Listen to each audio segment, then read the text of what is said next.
Global swatches are the type of thing that you would use when you're working with logos or branding. Typically, you might have designs and mock ups across several different artboards, and a client says, I want to change, one color. And instead of having to go back in and recolor everything manually, you have a global swatch. You can adjust the color, and it will affect that color everywhere that it appears in any of the designs that you're working with. But on a smaller scale, we'll just talk about what they are, how to create them, what they do. So, again, the idea is all of these shapes that I have here are filled with a global swatch. I created a series of colors, and then I turned each of those colors into a global swatch. And then if I go in and edit any of these swatches by double clicking on them and then changing the color, and I'll just make it very yellow or whatever, then you can see that it's going to affect that color not only in the swatches but anywhere that that color has been used within the design.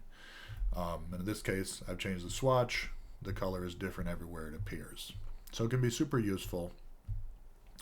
In order to make these, it's very easy. You can tell if you have a global swatch, it looks different than a normal swatch.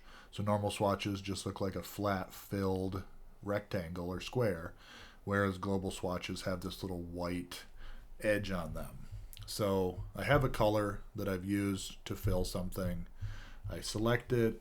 From within the swatches window, I click new swatch, and all I need is for this global to be checked.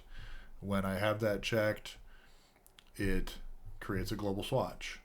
And then I can move that into which other, whatever library I want it to be in, keep things organized.